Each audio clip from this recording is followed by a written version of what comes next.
భానుమతి అహల్య చేత చేయించుకున్న అగ్రిమెంట్ ప్రకారం ఈరోజు రాత్రిలోపు నువ్వు ఖచ్చితంగా ఇంట్లోంచి వెళ్ళిపోవాలి అని చెప్పటంతో అహల్య తన బేబీని వదిలేసి ఇంట్లోంచి వెళ్ళిపోతూ ఉంటుంది. అప్పుడే ఒక్కసారిగా వెనకాల నుంచి భానుమతి ఆగు అని అనటంతో అహల్య ఆగి భానుమతి గారి వైపు నిలబడి చూస్తూ ఉంటుంది. అప్పుడు భానుమతి, నువ్వు ఈ ఇంట్లోంచి వెళ్లే ముందు నీ మెడలో ఉన్న తాలిబొట్టు తీసి ఇక్కడ పెట్టేసి వెళ్ళు అని అనటంతో అహల్య ఒక్కసారిగా భానుమతి మాటలకి షాక్ అవుతూ ఉంటుంది.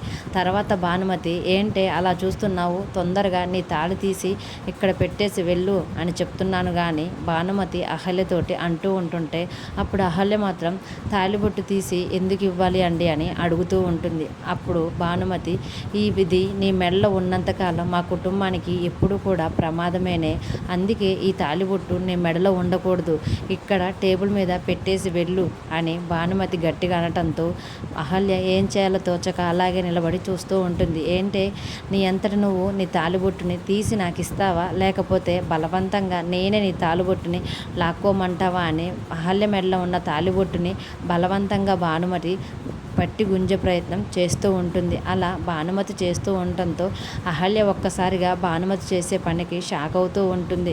మరి నిజంగానే భానుమతి అహల్య మెడలోంచి తాలిబొట్టును బలవంతంగా లాక్కుంటుందా, లేకపోతే అహల్యనే తన తాలిబొట్టుని తీసి భానుమతికి ఇస్తుందా అనేది, అసలు భానుమతి అహల్యని మెడలోంచి ఎందుకు తాళి తీయమన్నది రానున్న ఎపిసోడ్స్లో చూద్దాం. డైలీ సీరియల్ అప్డేట్స్ కోసం ప్లీజ్ మన ఛానల్ని లైక్ చేసి సబ్స్క్రైబ్ చేసుకోండి. Thanks for watching.